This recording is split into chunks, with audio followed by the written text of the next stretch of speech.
আসসালামু আলাইকুম দর্শক, আমন্ত্রণ জানাচ্ছি চ্যানেল আই সংবাদে। পুরো সংবাদ জুড়ে আপনাদের সাথে আছি আমি মৃত্তিকা মোস্তফা। বিস্তারিত সংবাদের শুরুতেই জানিয়ে দিচ্ছি ফ্রেশ আটা, ময়দা, সুজি সংবাদ শিরোনামগুলো। আর্থনা শীর্ষ সম্মেলনে যোগ দিতে আজ কাতার যাচ্ছেন প্রধান উপদেষ্টা। সফরকালে কাতারের আমিরের সাথে দ্বিপক্ষীয় বৈঠকের সম্ভাবনা। সংস্কারের পর দ্রুত স্থানীয় সরকার নির্বাচনের পক্ষে স্থানীয় সরকার সংস্কার কমিশন। প্রধান উপদেষ্টার কাছে কমিশনের প্রতিবেদন। সংস্কার সহ সব বিষয়ে আলোচনার মাধ্যমেই সমাধান সম্ভব মনে করে বিএনপি। নির্বাচিত সংসদ না পাওয়া পর্যন্ত সংগ্রাম শেষ হবে না মন্তব্য। জুলাই আগস্ট গণহত্যার সাথে আওয়ামী লীগের বিচারে এনসিপির দাবি, নিবন্ধন স্থগিত করার দাবি খেলাফত মজলিসের। এবং সিলেট টেস্টের প্রথম দিনে ব্যাটে বলে জিম্বাবুয়ের দাপট। টাইগারদের 191 রানে অল আউট করে বিনা উইকেটে সফরকারীদের 67 রান।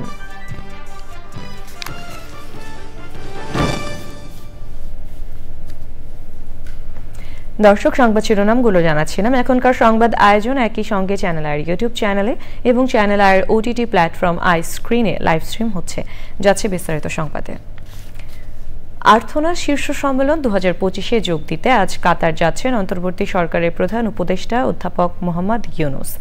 দেশটির রাজধানী দোহায় আগামী 22 এবং 23 এপ্রিল সম্মেলন অনুষ্ঠিত হবে। কাতার ফাউন্ডেশনের উদ্যোগে এবার দ্বিতীয়বারের মতো আর্থনা শীর্ষ সম্মেলনের আয়োজন করা হয়েছে। কাতার ও অন্য উষ্ণ দেশগুলো জলবায়ু পরিবর্তন ও শুষ্ক পরিবেশের সাথে খাপ খাইয়ে নিতে করণীয় নির্ধারণ হবে সম্মেলনে। অনুষ্ঠানে প্রধান উপদেষ্টা অধ্যাপক ইউনুস ছাড়াও জাতিসংঘের under secretary general Ibrahim Thiaw, ইরিনার deputy director Gauri Singh, IUCEN director general doctor Grethel এগুলিরই অংশ নেবেন।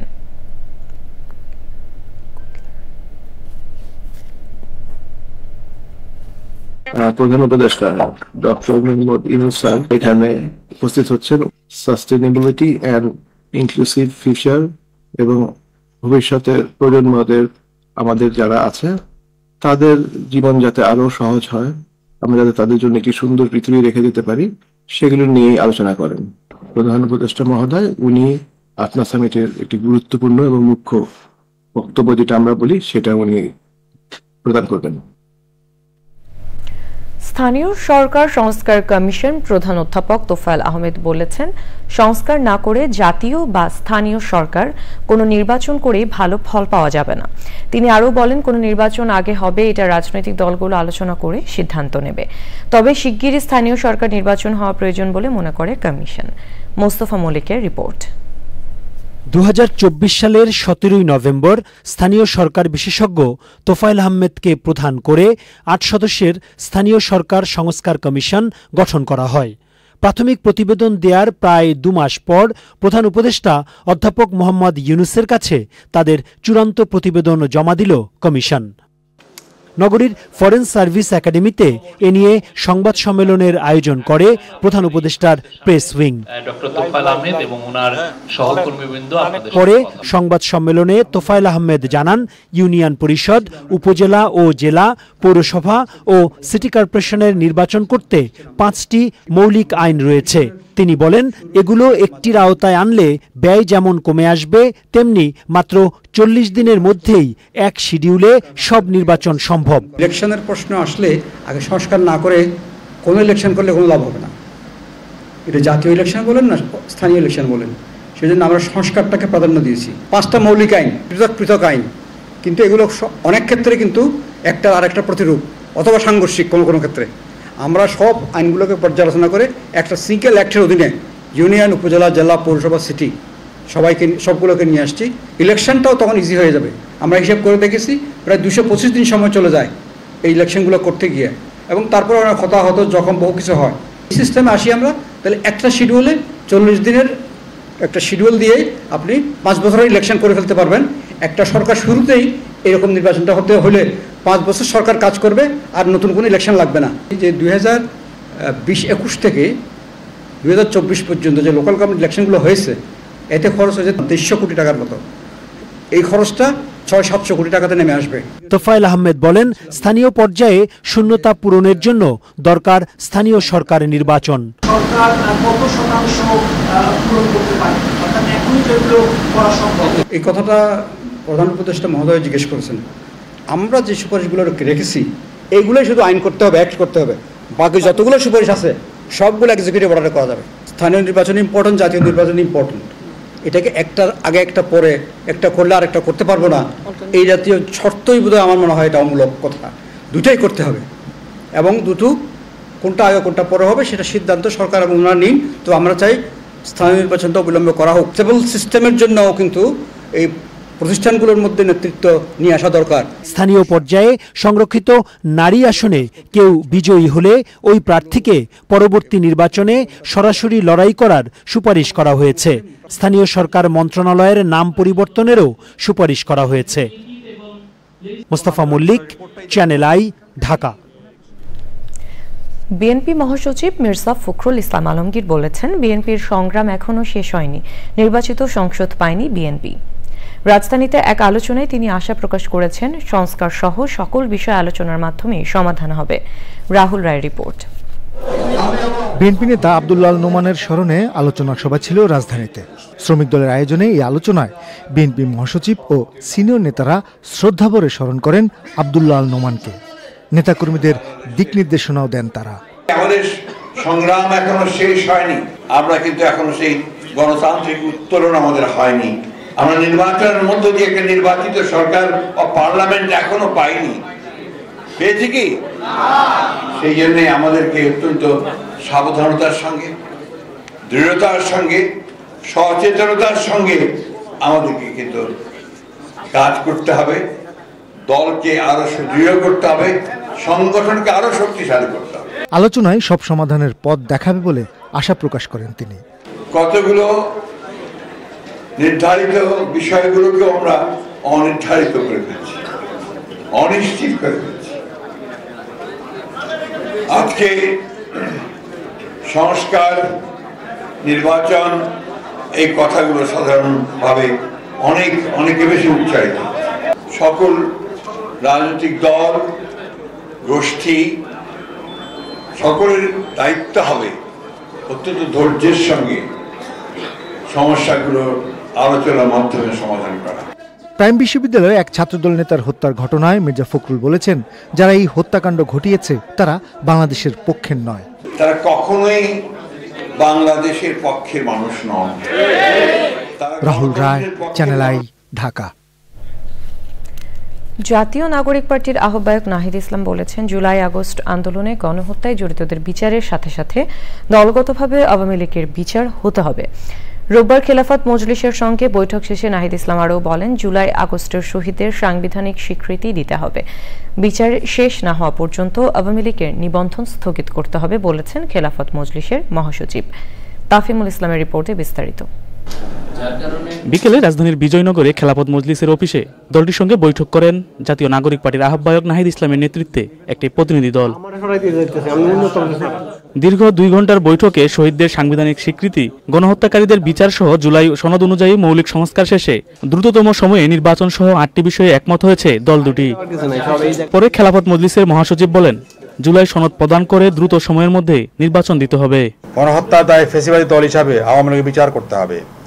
বিচার শেষ না হওয়া পর্যন্ত আওয়ামী লীগের নিবন্ধন স্থগিত করতে হবে ও আওয়ামী লীগের রাজনৈতিক ও সাংগঠনিক কার্যক্রম নিষেধাজ্ঞা আরোপ করতে হবে। এ লক্ষ্যে জুলাই অভ্যুত্থানকারীদের সময়ের মতো জাতীয় ঐক্য রাখতে হবে।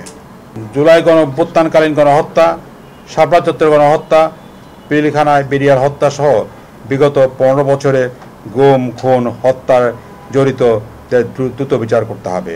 রাজনৈতিক দলে নানা মত থাকতেই পারে মন্তব্য করে নাহিদ ইসলাম বলেন, ফ্যাসিবাদী শক্তি আর ফেরত না আসার বিষয়ে সব দলই ঐক্যবদ্ধ।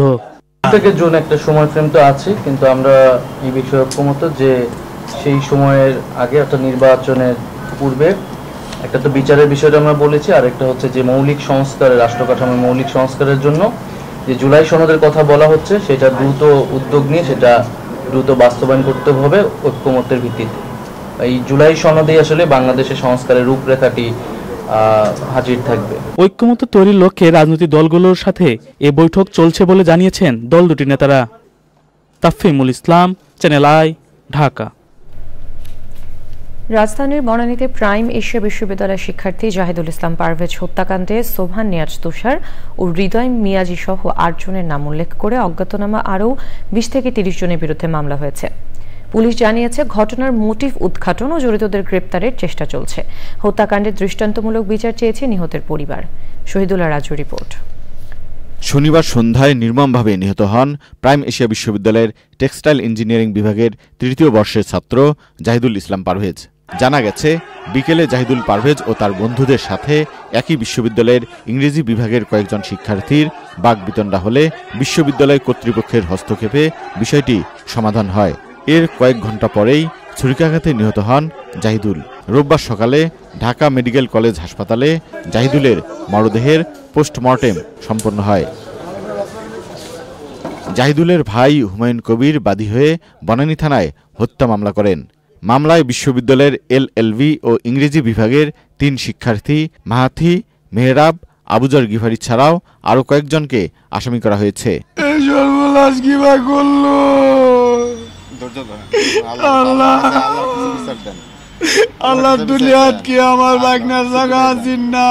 হত্যা করছে সেটা ভিডিও ফুটেজ আছে, ফুটেজটা আমরা অলরেডি দিয়ে দিছি পুলিশকে এবং স্পষ্ট হয়েছে আর কি। আমরা সুষ্ঠু বিচার চাই। আমার ভাই ওইরকম মানুষই না, ক্লেশে যাওয়ার কোনো লোকই না সে। বনানী থানার অফিসার ইনচার্জ জানিয়েছেন, সিসিটিভি ফুটেজ সংগ্রহ ও বিশ্লেষণ করে মামলার আসামিদের গ্রেপ্তারের চেষ্টা চলছে। এদের পেছনে অন্য কোনো কাহিনী বা অন্য কোনো আছে কিনা, যারা এই অভিযুক্তের সাথে জড়িত প্রত্যেকের আইনের আওতায় আনা যায় এবং আইনের সঠিক প্রয়োগ করা যায় এবং আমাদের তদন্ত অব্যাহত আছে এবং আসামি গ্রেপ্তারের চেষ্টা অব্যাহত। জাহিদুলকে সংগঠনের কর্মী দাবি করে হত্যার বিচার চেয়েছে ছাত্রদল। এশিয়া বিশ্ববিদ্যালয় ছাত্রদলের সাংগঠনিক সম্পাদক পদপ্রার্থী। তাকে মারার জন্যই মারা হয়েছে, যেহেতু স্টেপ করছে করে বুকে। আমরা জানতে পারছি যে বৈষম্য ছাত্র আন্দোলনের তারা নেতা। Shahidullah Raju, channel i, Dhaka. এবারে বাংলাদেশ জিম্বাবুয়ে টেস্ট।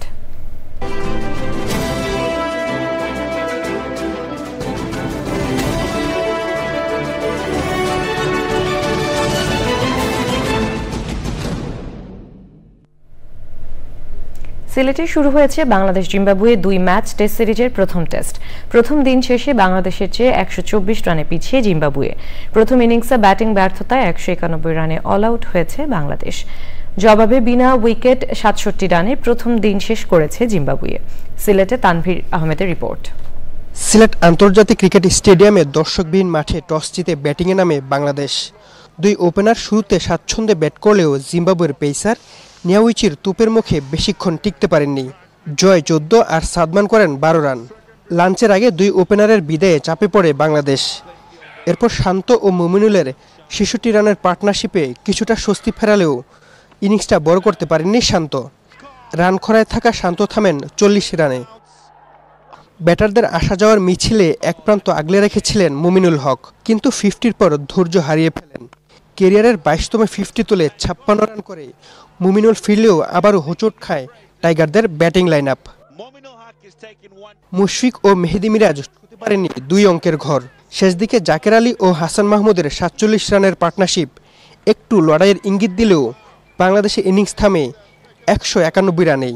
জিম্বাবুয়ের হয়ে ওয়েলিংটন মাসাকাদজা ও মুজারাবানি 3টি করে উইকেট নেন। জবাবে 2 ওপেনার ভালো শুরু এনে দেন সফরকারীদের। আলো স্বল্পতায় প্রথম দিনের খেলা আগেই শেষ হয়ে যায়। বেনেট 40 রান আর কারেন 17 রানে অপরাজিত আছেন।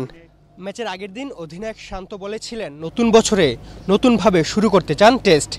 তবে মাঠের খেলায় তার কিছুই করতে পারেননি ক্রিকেটাররা। পুরোপুরি ব্যর্থ বাংলাদেশের ব্যাটিং লাইন আপ। এখন ম্যাচে ফেরার দায়িত্বটা নিতে হবে বোলারদের। সিলেট আন্তর্জাতিক ক্রিকেট স্টেডিয়াম থেকে তানভীর আহমেদ, চ্যানেল আই, সিলেট। সিলেট টেস্টের প্রথম দিনটা একেবারে ভুলে যাওয়ার মতো কেটেছে বাংলাদেশের জন্য। ব্যাটে বলে হতাশাজনক পারফরম্যান্স করেছে নাজমুল হোসেন শান্তর দল। বিপরীতে জিম্বাবুয়ে প্রথম দিনটা নিজেদের করে নিয়েছে। প্রথম দিনের খেলা শেষে দলের এমন পারফরম্যান্স নিয়ে সংবাদ সম্মেলনে আসেন টাইগারদের সহকারী কোচ মোহাম্মদ সালাউদ্দিন।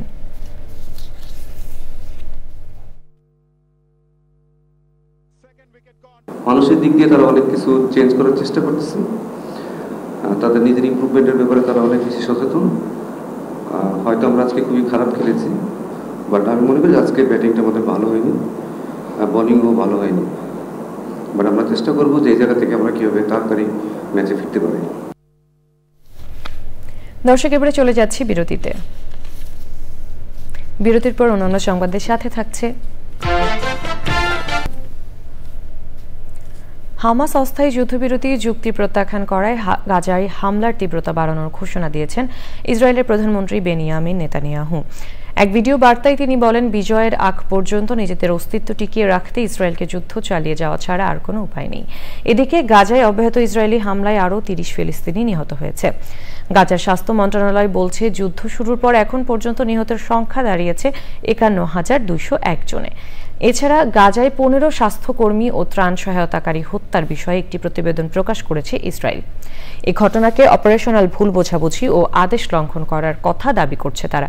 এছাড়া লেবাননের দক্ষিণ ইসরায়েলি হামলায় 3 জন নিহত হয়েছে। তবে ইসরায়েল দাবি করছে তারা হিজবুল্লাহ কমান্ডারকে লক্ষ্য করে এই হামলা চালিয়েছে।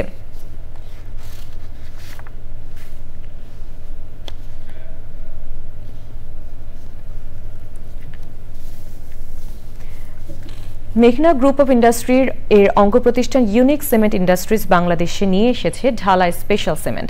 রোববার রাতে ময়মনসিংহে হোটেল আমির ইন্টারন্যাশনাল অডিটোরিয়ামে ডিলার পয়েন্ট উদ্বোধন করা হয়।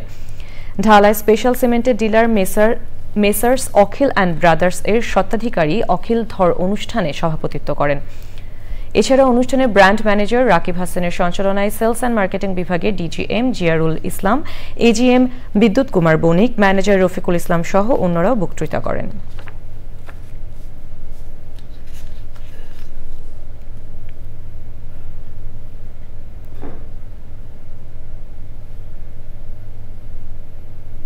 এবারে কৃষি সংবাদ।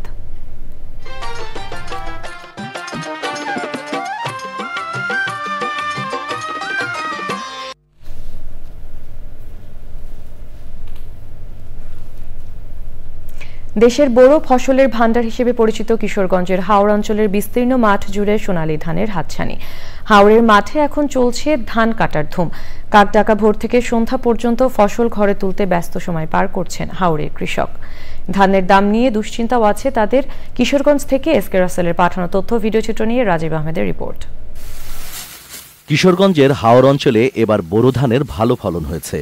প্রাকৃতিক দুর্যোগ স্পর্শ করার আগেই নিরাপদে বোরো ফসল তোলার উৎসব শুরু হয়েছে। তবে ফিকে হয়ে গেছে দরিদ্র বোরো চাষিদের মুখের হাসি।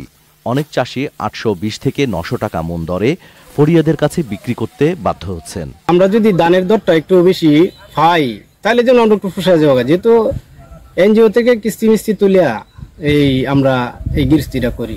বেসিক্যালি আমরা ধান কাটতারি না। আর বর্তমানে 1000 টাকা দর ধান আছে, আমাদের ধানের দরকার 1200 টাকা মন, 1300 টাকা মন, না হলে আমাদের পুষতো না। ছক্কা ধানটা আইজং আর 29 এইগুলো ধানই ফলনে খুব ভালো হয়েছে। দুজে আল্লাহ দিয়ে গড়ে উঠে সুন্দর লাভবান হইলাম আমরা। জেলা কৃষি সম্প্রসারণ অধিদপ্তর বলছে, এবছর জেলায় বোরো ধানের আবাদের লক্ষ্যমাত্রা নির্ধারণ করা হয়েছে 1,68,100 হেক্টর জমিতে। লক্ষ্যমাত্রা ছাড়িয়ে আবাদ হয়েছে 1,68,115 হেক্টর জমিতে। এই মুহূর্তে কৃষকদের জন্য আমাদের পরামর্শ হলো, জমির শতকরা 80% ধান পেকে যাওয়ার সাথে সাথে ধান কর্তন করুন, অন্যথায় অতিবৃষ্টি বা শিলাবৃষ্টির কারণে ফসলের একটা ক্ষয়ক্ষতির সম্ভাবনা থাকে। কম্বাইন হারভেস্টার অথবা লেবারের প্রয়োজন হয় কৃষকদের, তাহলে যেন সংশ্লিষ্ট কৃষি অফিসের সাথে যোগাযোগ করে আমরা তার ব্যবস্থা করার জন্য সচেষ্ট থাকব। শ্রমিকের সংকট কাটাতে হাওড়ে 3 শতাধিক কম্বাইন্ড হারভেস্টার মেশিন ধান কাটার কাজ করছে।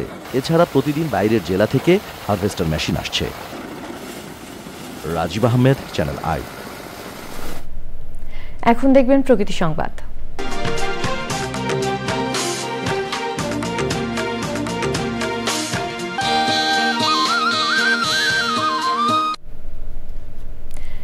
ঢাকা বরিশাল নৌ রুটে দেখা দিয়েছে চরম নাব্য সংকট। প্রতিনিয়ত ডুবোচরে আটকা পড়ছে ছোট বড় নৌযানগুলো। জোয়ার ভাটার উপরে নির্ভর করে যাত্রী পরিবহন করা হচ্ছে, এতে বাড়তি খরচের পাশাপাশি পড়তে হচ্ছে ভোগান্তিতে। সংশ্লিষ্টদের অভিযোগ, কোটি টাকা খরচ করলেও কর্তৃপক্ষের অবহেলা আর অপরিকল্পিত ড্রেজিংয়ে বন্ধ হতে যাচ্ছে বরিশাল নৌপথ। সমস্যার সমাধানে প্রয়োজনীয় উদ্যোগের আশ্বাস কর্তৃপক্ষের। বরিশাল প্রতিনিধি সাইদ পান্থর তথ্য ভিডিওচিত্রে আফরোজা হাসির রিপোর্ট। নদী বিধৌত অঞ্চল বরিশাল। এই অঞ্চলের ছোট বড় ১৩৩টি নদীতেই জেগে উঠেছে অসংখ্য ডুবোচর। এতে নাব্য সংকটে দুর্ভোগে যাত্রী ও পণ্যবাহী জাহাজ। ঢাকা, বরিশাল, পটুয়াখালী, ভোলাসহ বিভিন্ন নৌরুটে প্রতি বছরই ড্রেজিংয়ের নামে কোটি টাকা ব্যয় করা হলেও এর সুফল পাচ্ছেন না সংশ্লিষ্টরা। এই চরগুলো যদি সুন্দর মতো কেটে পরিষ্কার করা হয় তাহলে আমাদের যাতায়াত পথটা খুব সহজ হবে। পানি কম থাকে, এই যে খাল থেকে যাই তখন হয়তো লঞ্চ একটু স্লো চলে। বালু সরাসরি নদীতে ফেলায় বছর ঘুরতেই নাব্য সংকটে লঞ্চ ভিড়তে পারছে না। পলিমাটি পরে ডুবেচর হয়ে গেছে, এখানে জাহাজ বেরোতে আমাদের কষ্ট হয়, জোয়ার বাটার উপর নির্ভর করা লাগে, অনেক সময় জাহাজের নিয়ন্ত্রণ হারায় ফেলেই। ভোলা নদীপথের রোডগুলোতে আপনি মরে গেছে। তারা ড্রেজিং নেয়, তারা প্যাকেজ নেয়। আমার যেই মাটি কাটে বাকি থাকে আবার এক বছর কিছু কিছু কাটে, কিছু নদীতে ফেলে। মালিক সমিতির একটা প্রতিনিধি থাকতো, ড্রেজিং কি কতদূর হচ্ছে না হচ্ছে সেটা মাপার জন্য। নদী বন্দর রক্ষায় নিয়ম মেনে ড্রেজিং করা হচ্ছে বলে দাবি কর্তৃপক্ষের। এটা আমার জানা নেই, তবে এ ধরনের যদি কিছু থাকে আমার কিন্তু আমি আসলে এটা ড্রেজিং বিভাগ খতিয়ে দেখব। একবারে সব করতে গেলে সেক্ষেত্রে সরকারের এটা ফুয়েলের ব্যাপার আছে, সরকারের পরিকল্পনার ব্যাপার আছে, অনুমোদনের ব্যাপার আছে। তো যেইটা আগে দরকার প্রায়োরিটি বেসিসে শুধু সেই অংশটুকুই আমরা কাজ করছি। লাখো মানুষের যাতায়াত নির্বিঘ্ন করতে ঢাকা বরিশাল নৌরুটের নাব্য সংকট নিরসনে দ্রুত প্রয়োজনীয় উদ্যোগের দাবি জানিয়েছেন ভুক্তভোগীরা। আফরোজা হাসি, প্রকৃতি ও জীবন ডেস্ক, চ্যানেল আই। এবারে খেলার খবর।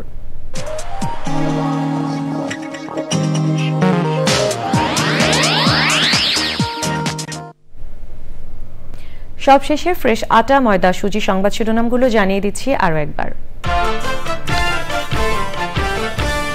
আর্থনা শীর্ষ সম্মেলনে যোগ দিতে আজ কাতার যাচ্ছেন প্রধান উপদেষ্টা। সফরকালে কাতারের আমিরের সাথে দ্বিপক্ষীয় বৈঠকের সম্ভাবনা। সংস্কারের পর দ্রুত স্থানীয় সরকার নির্বাচনের পক্ষে স্থানীয় সরকার সংস্কার কমিশন। প্রধান উপদেষ্টার কাছে কমিশনের প্রতিবেদন। সংস্কার সহ সব বিষয়ে আলোচনার মাধ্যমে সমাধান সম্ভব মনে করে বিএনপি। নির্বাচিত সংসদ না পাওয়া পর্যন্ত সংগ্রাম শেষ হবে না মন্তব্য।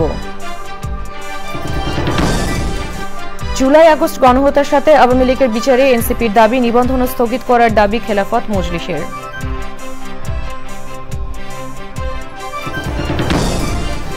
এবং সিলেট টেস্টে প্রথম দিনে ব্যাটে বলে জিম্বাবুয়ের দাপট। টাইগারদের ১৯১ রানে অল আউট করে বিনা উইকেটে সফরকারীদের ৬৭ রান।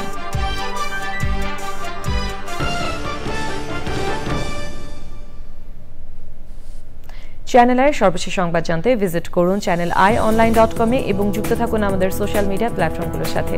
এই ছিল এখনকার সংবাদ। সবাইকে সাথে থাকার জন্য ধন্যবাদ।